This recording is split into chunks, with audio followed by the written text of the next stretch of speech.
The Essenes. They were an ancient Jewish mystical sect that flourished during the Second Temple period, around the 2nd century BCE to the 1st century CE. Known for their ascetic lifestyle, communal living, and devotion to spiritual purity, the Essenes separated themselves from mainstream Jewish society to preserve their way of life. They sought to follow divine laws strictly, rejecting what they saw as the corruption of the Jewish priesthood and the political interference of the Roman Empire. Historical accounts of the Essenes come from ancient historians like Flavius Josephus, Philo of Alexandria, and Pliny the Elder. Members shared all possessions and resources, creating a society built on equality and mutual support. Their daily lives were marked by simplicity. They followed a vegetarian diet, abstained from animal sacrifices, and consumed only natural foods. Strict rules of ritual purity governed their actions, including frequent ritual baths and a careful separation from outsiders to avoid defilement. For the Essenes, maintaining physical and spiritual cleanliness was a vital part of their religious devotion.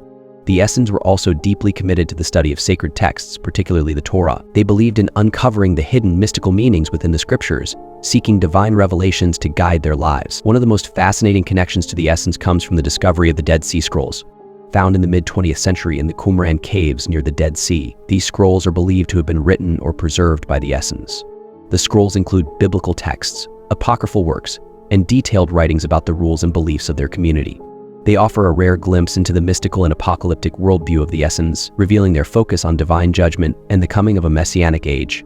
The Essenes' influence can also be seen in early Christianity. Some scholars suggest that John the Baptist, with his ascetic lifestyle and emphasis on baptism, may have been connected to the Essenes. Others note similarities between Essene teachings and the messages attributed to Jesus, such as communal living, humility, and spiritual purity. The Ordo Templi Orientis. This is a mystical and occult organization founded in the early 20th century. Initially inspired by the traditions of Freemasonry, Hermeticism, and Rosicrucianism, it later evolved into a Thelemic order under the influence of Aleister Crowley, one of its most prominent members. The O.T.O is rooted in the philosophy of Thelema, which centers on the maxim, "Do what thou wilt shall be the whole of the law." This phrase encapsulates their belief in the pursuit of one's true will. The O.T.O is structured around a series of initiatory degrees, each designed to guide members through stages of self-discovery, spiritual awakening, and mastery of esoteric knowledge. These degrees incorporate elements of ritual magic, meditation, and symbolic teachings aimed at unlocking the initiate's inner potential.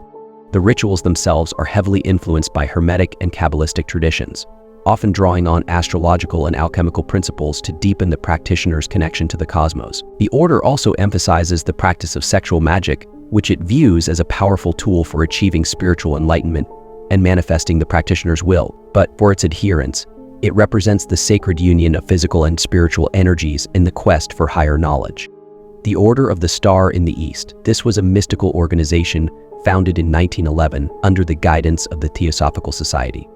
Its primary purpose was to prepare humanity for the arrival of a world teacher, a spiritual figure believed to embody divine wisdom and lead humanity toward enlightenment.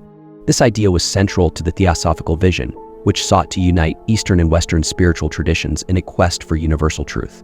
The order was closely associated with Jiddu Krishnamurti, a young Indian boy identified by prominent theosophists as the future world teacher. Annie Besant and Charles Webster Leadbeater, key figures in the Theosophical movement, believed Krishnamurti was the chosen vessel for this divine mission.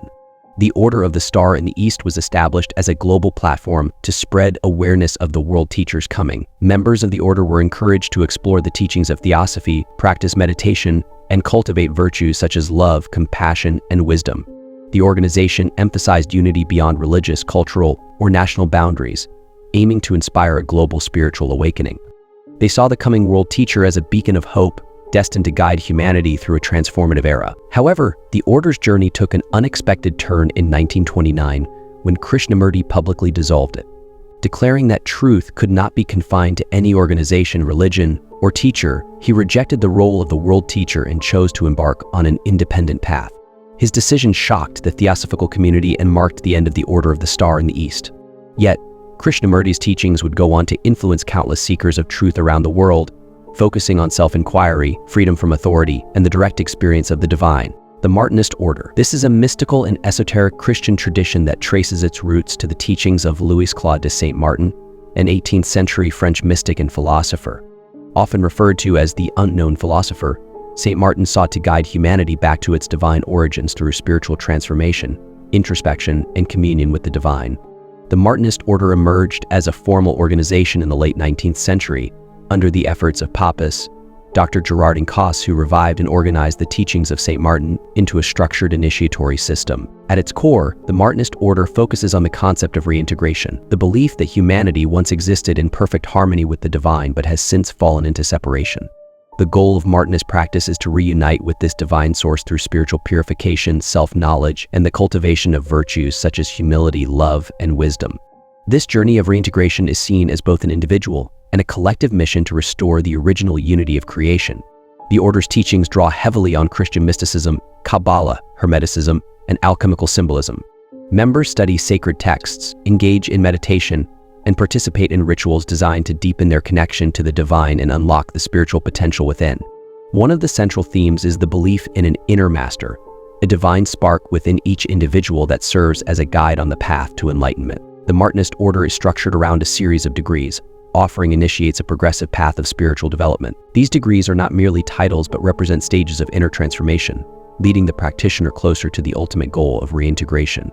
Unlike some other esoteric orders, Martinism places a strong emphasis on humility and service, encouraging members to apply their spiritual insights for the benefit of others and the world at large. The order has had various branches and offshoots over time, each preserving the essence of Martinist teachings while adapting to different cultural and spiritual contexts.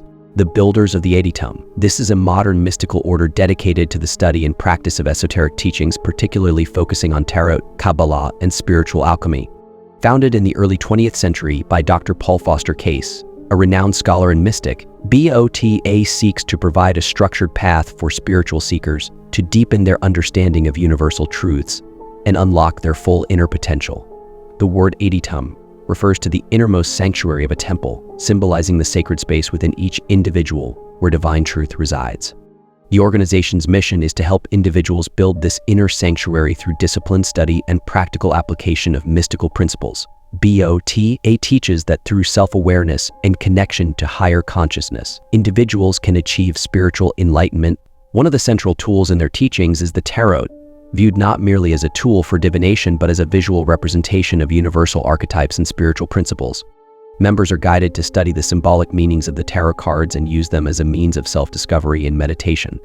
The tarot serves as a bridge between the conscious and subconscious mind, helping practitioners uncover hidden truths and align with their higher purpose. O.T.O also emphasizes the study of the Kabbalah, a mystical tradition rooted in ancient Jewish teachings that explores the relationship between the divine and creation. Central to this study is the Tree of Life, a symbolic diagram that maps the spiritual journey from the material world to divine unity.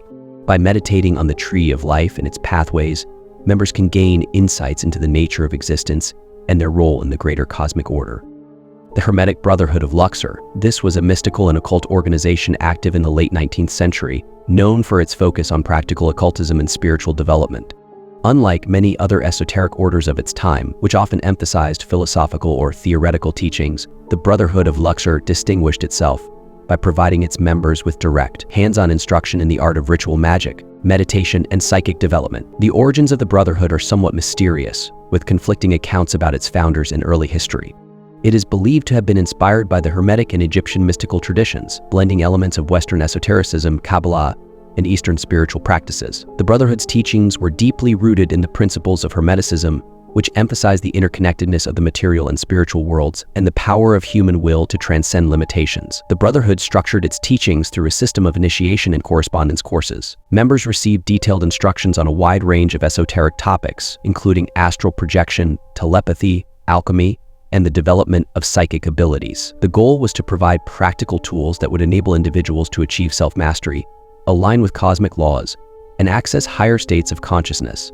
Central to the Brotherhood's philosophy was the belief in the divine potential of humanity. Members were taught that by purifying the mind and body, cultivating discipline, and practicing specific rituals, they could awaken their inner divinity and become co-creators with the universe. The organization also emphasized the moral responsibility that came with these powers, urging members to use their knowledge for the benefit of humanity. The Hermetic Brotherhood of Luxor was part of a broader movement during the late 19th century that sought to revive ancient wisdom and adapt it to modern spiritual seekers. It shared some connections with other esoteric orders of the time, such as the Theosophical Society, though it maintained its distinct focus on practical occult training. While the Brotherhood eventually faded into obscurity by the early 20th century, its influence can still be seen in the practices and teachings of later occult organizations. The ancient and mystical order Rosicrucians.